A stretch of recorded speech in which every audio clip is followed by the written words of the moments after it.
Okey, soalan seterusnya kepada Dato' Dr. Muhammad Fauzi.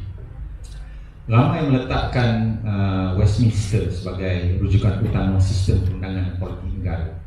Bagaimana amalan ini boleh menghalang usaha memartabatkan kedudukan Islam? Terima kasih Tuan Haji Mahmud, Yang Hormati Presiden Pembela Saudara Samah Mufti Semua Saudara Samah Mufti Johor Timbalan Mufti Perak, hadir sama Datuk Zainal Rijal, Datuk Profesor Syamrayu, rakan family saya dan semua kita menjadi Allah SWT. Hari ini kita jelas mendengar apa disampaikan oleh Profesor Syamrayu dan dengar apa yang dijelaskan oleh Datuk Zainal Rijal. Kita pun telah dengar apa yang dikongsikan oleh Sri Semua Westminster.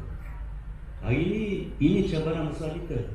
Sebab kalau kita lihat dari struktur negara kita sendiri, pemakaian prinsip common law dan kaedah equity terhad kepada garis yang ditetapkan dalam Seksyen 3 Akta Undang Sivil 1956 Revised 1972. Apa implikasinya? Implikasinya bahawa pemakaian kaedah rule of equity atau prinsip common law ni as administered pada 7 April 1996, yang ini masih pakai sampai tarikh terbaru. Itu Datuk Zainal Rijal, kan? Kalau ikut syarat pemakaian ni as administered 7 April 1996. Itu satu. Yang kedua, kena recognize exception, melainkan jika telah ada undang-undang bertulis. Apa undang-undang bertulis yang ada? Hukum kanun negara undang bertulis, hukum kanun PAM undang bertulis. Itu existing law di bawah perkara 162 Perlembagaan Persekutuan. Adat Melayu ni written law lah, undang bertulis, ditulis. Dan kalau kita lihat di bawah perkara 160 pasal 2, law itu sendiri termasuklah usage dan customs. Usage dan customs itu termasuklah adat Melayu. Dan kalau kita tengok takrifan federal law dan state law, termasuk existing law di bawah bidang kuasa masing-masing. Maksudnya apa? Maksudnya sudah jelas dari sudut penerimaan pakai prinsip common law dan kaedah equity tertakluk kepada kalau satu perkara itu belum ada undang tulis. Yang kedua tertakluk pada local inhabitants, penduduk tempatan. Dalam kes yang telah diputuskan, mahkamah kata apa? Jika sekiranya dalam undang jenayah boleh dilenturkan dalam kes poligami, apa hal pula jika dalam kes melibatkan mal? Ini keputusan mahkamah. Pemakaian sebab apa? Islam telah terima sebagai law of the land di tanah Melayu.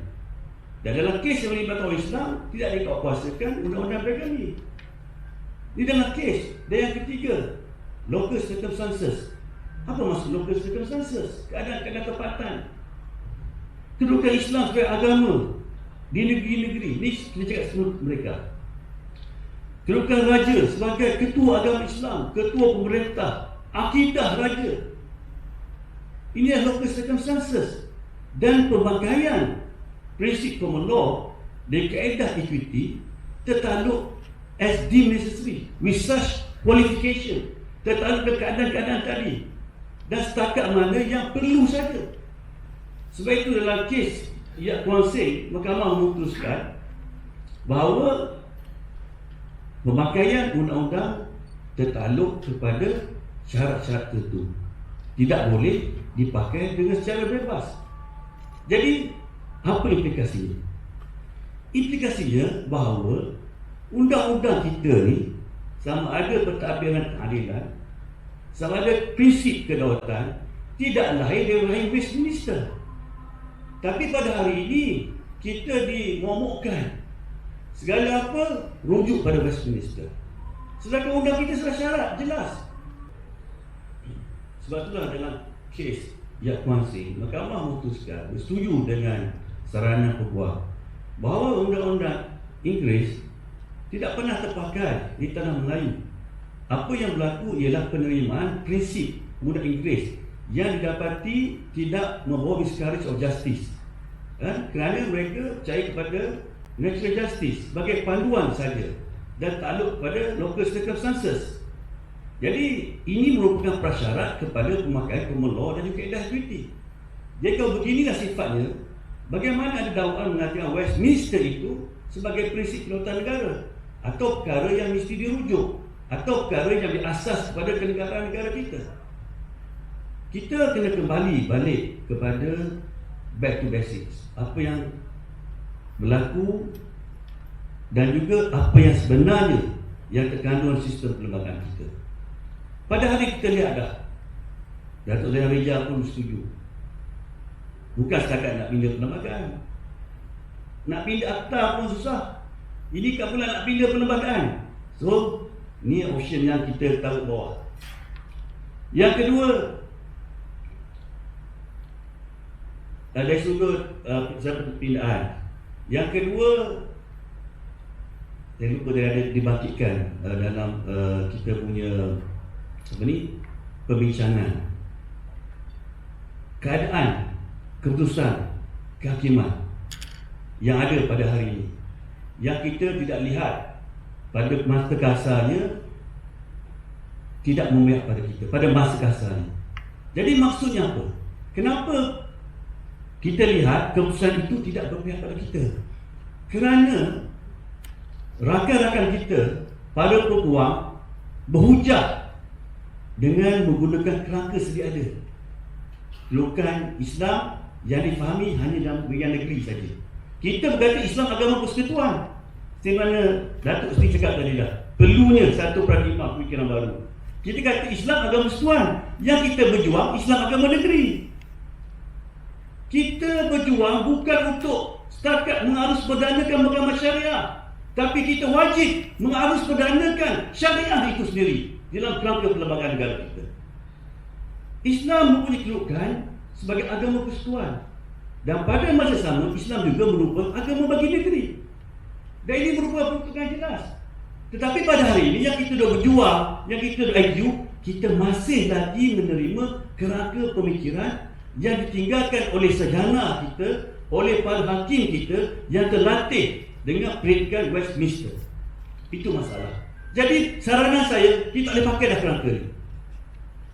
Sebab kerangka inilah yang mengakibatkan kita musibah yang ada kita pada hari ini. Kita kena tengok balik dari segi legal history, jurisprudence kita, untuk menggunakan pakaikan, melihat, mengimbau balik persejarahan negara kita. Kalau kita lihat dalam dokumen yang ada, jelas yang pertama, Westminster bukan prinsip kedaulatan negara kita. Demokrasi yang ada pada kita adalah demokrasi yang bersifat konstitusional demokrasi, setakat mana yang dibenarkan oleh undang-undang perlembagaan kita, bukan ia menjadi asas. Kita lihat contohnya lah Westminster. Di Westminster, Raja merasmikan Parlimen di House of Lords, bukan di Dewan Rakyat. Itu pun dah tak sama dah. Kalau kita bercakap tentang suara majoriti di Parlimen, Parlimen bukan tertinggi. Yang tertinggi supreme adalah perlembagaan keempat, dan perlembagaan itu mengiktiraf kedudukan raja-raja dalam perkara 181 fasa 1 perlembagaan persekutuan. Tertakluk kepada peruntukan perlembagaan ini, kedaulatan, prerogatif, kuasa dan bidang kuasa raja-raja, dan prerogatif kuasa dan bidang kuasa pembesar-pembesar memerintah di Negeri Sembilan di bawah wilayah mereka masing-masing, sebagaimana yang telah ada dan dinikmati sehingga kini adalah tetap dan tidak terjejas. Tapi mana yang pada hari ini kita nak bercakap pasal demokrasi, kedaulatan rakyat, daripada rakyat untuk rakyat. Segala apa kita nak tafsir, kita mesti tengok kehendak rakyat. Bukan kita lihat kehendak Allah SWT. Sedangkan kedaulatan kita pada raja. Dan apa maksud kedudukan raja dalam perlembagaan? Telah dinyatakan dalam laporan Catatan Kerja Perlembagaan 1946 bahawa kedaulatan di setiap negeri Melayu itu hendaklah kekal pada Duli Yang Maha Mulia Raja di negeri itu mengikut adat Melayu. Apa kedudukan raja mengikut adat Melayu? Mengikut adat Melayu, kita rujuk pada undang-undang bertulis, existing law. hukum kanun Melaka, hukum kanun PAM, banyak undang-undang yang menjelaskan golongan raja sebagai zilullah fil ardi, baik Allah di atas muka bumi, sebagai khalifah. Maksudnya apa? Maksudnya bukan keredaan manusia itu yang dicari, dia menjadi asas, tetapi keredaan Allah yang sepatutnya dijadikan pokok utama. Dan timbul satu pertanyaan. Jadi yang kat raja dulu bukan rakyat. Betul. Tapi takrifan rakyat dari sudut kedaulatan pemikiran Westminster dengan Islam berbeza. Rakyat manusia ni di sudut Islam, wa ma khalaqtu jinna wal insa illa liya'budun. Tetapi dalam tafsiran Westminster, rakyat ni pemegang kuasa kedaulatan, general will. Atas kuasa general will inilah maka tertegaknya kedaulatan undang-undang jika secara undang-undang itu digubar mengikut mandat majoriti rakyat. Jadi ini sudah berbeza. Kedudukan takrifan manusia dan konsep Westminster dengan kedudukan mengikut adat Melayu. Kalau ikut adat Melayu, raja rakyat ini adalah pemegang amanah. Jadi kita kena balik, kena rombak balik pemikiran kita. Kita sebenarnya berhadapan dengan suatu fik pemikiran, serangan pemikiran. Sebab itulah saya mengemukakan juz penguatan. Kita perlu melihat kerangka undang-undang dari dua sudut. Sama ada perlembagaan kita kerangka kontinu ataupun kerangka dikotomi. Saya tak mampu nak jelaskan dengan singkat, tapi tuan-puan hadirat boleh membaca buku saya terbaru Kedaulatan Malaysia. Bukanlah nak jual buku sangat, tapi penjelasan tu kena baca luar. Tak boleh nak cerita 10 minit dengan masa yang singkat ini. Jadi maksudnya apa? Kita nak pindah perlembagaan tu setakat untuk mencantikkan, tak ada masalah, tapi boleh kita tak pindah perlembagaan. Kita nak masuk Seksyen 88 untuk very low reform pun yang keluar tak seperti kata idamkan. Ini pula kita nak pindah perlembagaan kita. Jadi kita mesti berjuang dalam kerangka yang ada, membawa balik tafsiran yang betul mengikut jurisprudence. Jadi apa implikasi dia? Kalau kita bercakap tentang implikasi, kita setuju bahawa Westminster ini bukanlah prinsip kedaulatan negara kita. Prof Shah pun setuju, mengatakan kita, sistem demokrasi kita bukan Westminster mutlak. Jadi apa implikasinya? Bukan Westminster. Kalau bukan Westminster, kita bergantung pada kedaulatan raja-raja, dan kedaulatan itu kekal ketika mencapai kemerdekaan. Satu perkara lagi yang penting, ini saya bagikan. Peristiwa yang berlaku sehingga mencetuskan 31 Ogos 1957. Ada dua peristiwa penting sebenarnya. Hari kemerdekaan dan juga hari persekutuan tanah Melayu. Kita merdeka dan dua sudut.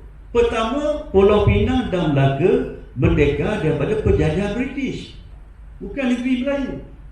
Tapi negeri Melayu kita bebas daripada campur tangan, intervention. Dan inilah dinyatakan Hansard Parlimen Britain ketika mereka bentangkan bil bagi pembentukan persekutuan, di mana mereka mengakui bahawa punca sumber kuasa di tanah Melayu ini bersandar pada tiga perkara. Pertama, pada perjanjian yang ditandai oleh British dengan raja-raja Melayu. Yang kedua, bersumberkan perjanjian persekutuan tanah Melayu. Yang ketiga, kedaulatan mereka ke atas Pulau Pinang dan juga Melaka. Dan mereka mengiktiraf kedaulatan raja-raja. Buktinya apa? Kita rujuk kepada Fasal 15. Pasal 15 Perjanjian Negeri 1948 bertarikh 21 Januari. Dalam Perjanjian Negeri dinyatakan kedaulatan adalah prerogatif kuasa dan benda kuasa yang dimiliki oleh raja-raja dan takluk pada Perjanjian Persekutuan pada 1 Disember 1941. Sebelum pendudukan Jepun dan sebelum Perjanjian Harry Magneto. Dan Perjanjian Negeri 1948 ini juga membatalkan implikasi Perjanjian Harry Magneto. Maksudnya apa? Jika negeri Melayu ini negeri berdaulat, raja sebagai pemegang amanah Allah SWT, dan kuasa inilah yang membentuk persekutuan, mana mungkin kita mengatakan perlembagaan kita perlembagaan sekular? Bagaimana kita mengatakan bahawa ada dua sistem dalam sistem keadilan negara kita? Tak mungkin. Sistem keadilan negara kita tidak berlaku dua sistem. Sebab itulah tidak disebut mahkamah sivil. Yang ada mahkamah sivil dan juga mahkamah kriminal, mal dan juga jenayah. Bukannya mahkamah sivil dari sudut syariah dan juga sivil non syariah. Tidak ada dalam perlembagaan. Wa imma istilah demokrasi pun tidak ada dalam perlembagaan kita. Kerana British faham, mereka ahli perundangan. Jadi apa yang saya sampaikan? Apa yang disampaikan sebab itulah mahkamah di luar daripada kuasa negeri dinamakan Mahkamah Kehakiman Persekutuan di bawah perkara 121 Perlembagaan Persekutuan.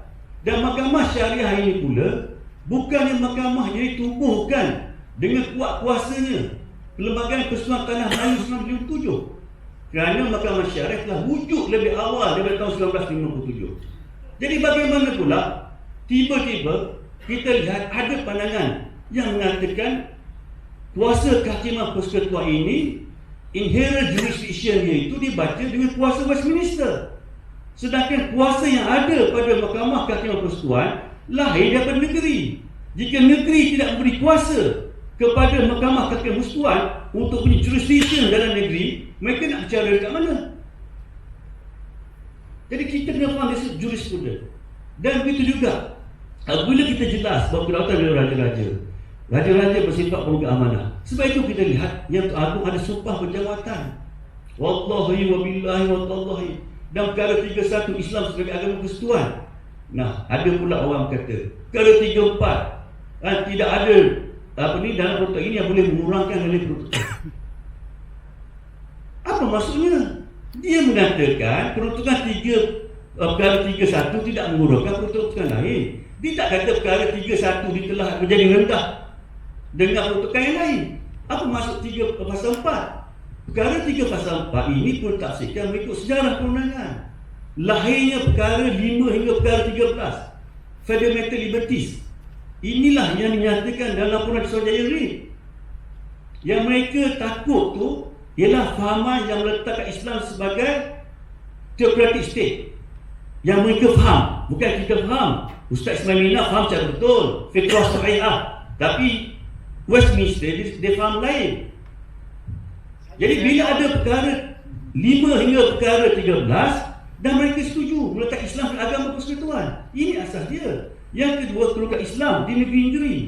Pada peringkat awal raja-raja bimbang, kalau diletak Islam agama persekutuan, nanti semua bidang kuasa Islam pergi kepada persekutuan. Jadi raja tidak lagi bukan sebagai ketua agama Islam. Sebab itulah kita kena jelas dalam sistem negara, perlembagaan negara kita tidak menerima dua sistem.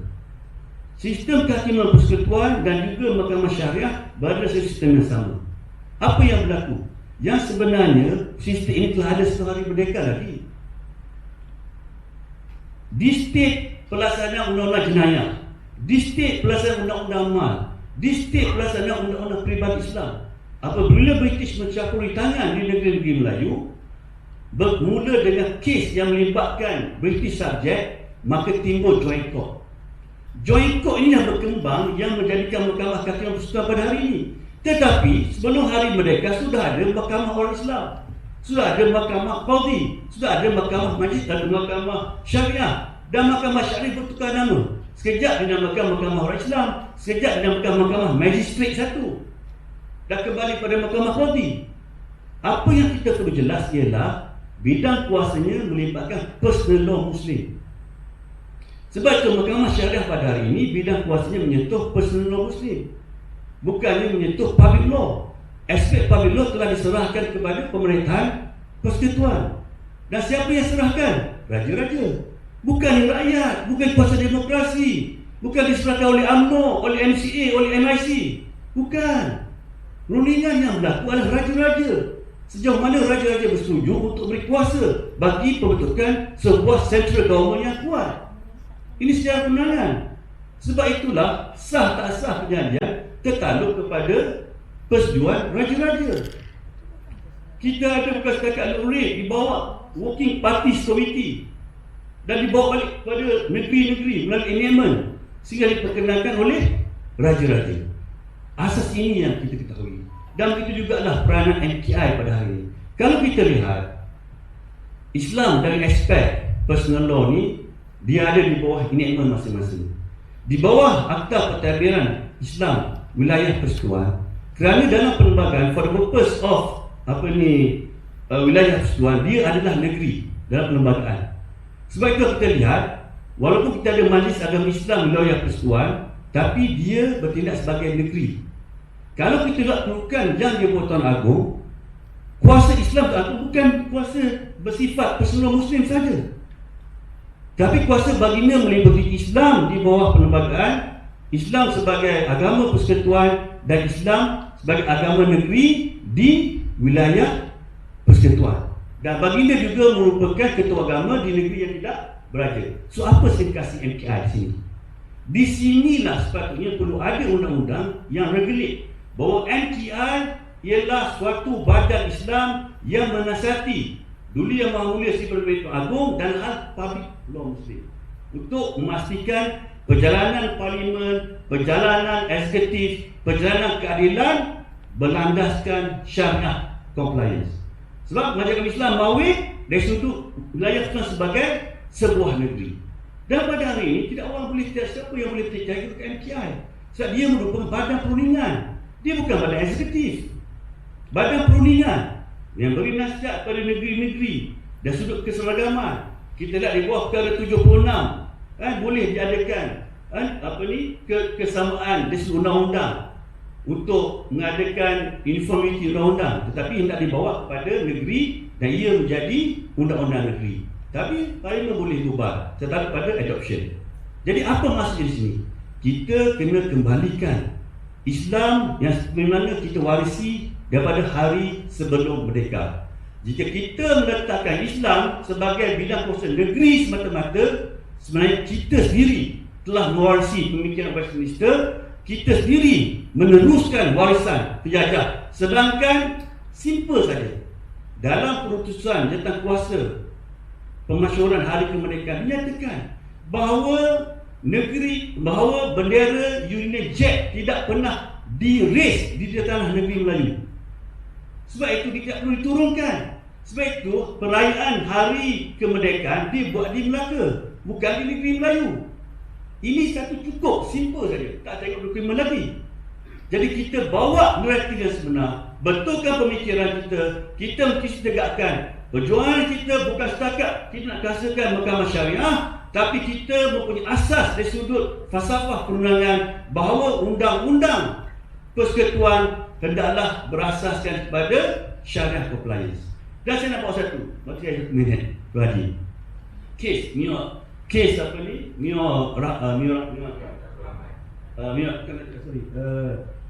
PP versus apa ni? Yang Tun Salleh Abbas. Cik Omar Cik Soh. Cik Omar Cik Soh, macam mana Tun Salleh Abbas? With due respect arwah. Dia kata bila berlakunya perjanjian Pangkor 1874, kedaulatan raja-raja yang pada asalnya sebagai khalifah Allah telah berpindah pada diri raja-raja. Macam mana pula dikata berpindah pada diri raja-raja? Sedangkan raja-raja kena ikut nasihat. Tafsir itu bercanggah dengan pemikiran barat. Tapi sebenarnya doktrin nasihat satu perkara yang tidak asing dalam kerangka undang-undang tradisional, syura, ad-dinun nasihah. Tapi oleh kerana pengambilan bacaan sejarah tafsir undang yang merujuk kepada penulisan orientalis, bukan melihat kepada dokumen perundangan. Dan selagi kita masih pegang dengan pemikiran ini, sebenarnya kita berlawan dengan diri kita sendiri. Kita belum berlawan dengan pihak di luar daripada kerangka kita sendiri. Jadi pandangan saya, perjuangan kita kena kembali pada prinsip perlembagaan negara kita, iaitu raja-raja, pemegang pemilik kedaulatan sebagai pemegang amanah Allah SWT, baginda sebagai khalifah. Kita tak nak bahas siapa yang berkuasa, raja ke dengan jemaah menteri, Perdana Menteri. Tetapi raja dan juga jemaah Perdana Menteri satu kerajaan. Raja dan juga parlimen, badan perundangan dan raja kehakiman, tanggungjawab mereka semua ini adalah untuk menegakkan syariah compliance sebagai governance utama negara kita. Inilah kewajipan yang ada, inilah naratif yang kita bawa, dan jelas ini mempunyai legitimasi dari sejarah perundangan, iaitu justru kita. Sekian, terima kasih. Okey, saya 2 kali saya raise secara ringkas je. apa yang dikatakan oleh Tan Sri tadi, sebenarnya saya terlibat. Saya diminta oleh si Perdana Baginda Tengku ketika itu hadir dalam mesyuarat Majlis Islam Mawid dan satu jadukuasa yang dituliskan oleh Tan Sri sendiri kan. Sebenarnya isu dia negeri mencadangkan supaya struktur Mahkamah Rayuan Syariah itu dia ada di negeri. Pelantikan consultation nak buat pujaga tak ada masalah. Bukannya ditubuhkan Mahkamah Rayuan ke Mahkamah Agung Syariah di backup persekutuan. Jadi itu melibatkan pelanggaran perlembagaan. Sebab itulah di Terengganu semasa saya jadi ahli Majlis Kami Islam, kita telah draft enactment, enactment, kita masukkan cadangan Mahkamah Agung Syariah. Mahkamah Agung Syariah, Mahkamah Rayuan Syariah, dan kita nyatakan bila kuasa. Itu kan. Yang kedua, saya nak bantu sahabat saya, Zainal, kan, untuk kes ni dibawa pada semakan judicial review. Sebenarnya Mahkamah Persekutuan baru ni pada tangan saya telah hilang. Sebab Mahkamah Pandangan, Mahkamah Persekutuan mempunyai bidang kuasa yang mutlak. Sedangkan kalau terujuk pada jadual ke-9 Senarai 1 Butiran 4 menjelaskan tentang bidang kuasa, takat bidang kuasa Mahkamah Kehakiman Persekutuan. Sebagai contohnya, Butiran 4K Senarai 1 bunyi, penentuan hukum syarak dan undang-undang diri yang lain bagi maksud undang-undang persekutuan. Jadi undang-undang diri bagi orang Islam adalah di bawah Mahkamah Syariah, bukan boleh ditentukan oleh Mahkamah Kehakiman Persekutuan. Jadi seperti mana Datuk Zainal kata adalah sebagai judicial review bagi maksud undang-undang Muslim Personal Law itu adalah kekal di bawah Mahkamah Syariah. Dan sesuai dengan prinsip bukan judicial system, Mahkamah Persekutuan boleh nak tengok. Tapi kalau didapati perkara itu menyentuh subjek matter Muslim Personal Law, dia tak ada kuasa. Dia kena lepaskan kepada Mahkamah Syariah untuk to educate. Dan saya rasa Mahkamah juga khilaf kerana tidak menimbangkan perkara 77 Perlembagaan Persekutuan. Residual power, kuasa bangkit perundangan ada pada negeri. Mahkamah tidak boleh lihat jadual 9 Senarai 2 saja. Bila dia tengok, oh tak ada orang, ada institut. Ada orang saja, tak ada institut. Maka DON tak ada kuasa. Pada pandangan saya itu bukan tafsiran mengikut kaedah perlembagaan. Tafsiran tersebut telah mengabaikan perkara 77. Mahkamah sepatutnya kena terlebih dahulu tengok dalam butiran 4. Kuasa kaedah Mahkamah Syariah Kehakiman Persekutuan ni mutlak ke tak mutlak. Sedangkan ada exception. Butiran 4 tu 4A, 4K dan perkara 121, 1A. Itu exception. Bila ada exception, bila suatu perkara tiada dalam senarai persekutuan, maka disitulah bidang kuasa Dewan Undangan Negeri untuk legislate undang-undang, residual power. Jadi mahkamah tidak boleh melihat satu-satu hanya butiran 1 Senarai 2 jadual ke-9, tetapi Mahkamah Persekutuan sepatutnya melihat kuasa yang ada kepada perkara 77 Perlembagaan Persekutuan, kerana negerilah yang membentuk persekutuan, negerilah yang beri kuasa kepada persekutuan, dan Mahkamah Syariah telah wujud lebih awal daripada Perlembagaan Persekutuan Tanah Melayu. Badan Kehakiman Persekutuan di bawah 121 ni diwujud pertama kerana Perjanjian Persekutuan Tanah Melayu 1948 bahagian ke-8. Ini sebagai interim. Dia wujud di bawah perlembagaan kerana adanya Perlembagaan Persekutuan 1997. Ini punca kuasa dia. Tetapi punca kuasa Mahkamah Syariah ini lebih awal, direct daripada Dewan Perundangan Negeri, dan Dewan Perundangan Negeri inilah yang memberikan sumber kuasa kepada Perlembagaan Persekutuan Tanah Melayu 1997. Sekian, terima kasih.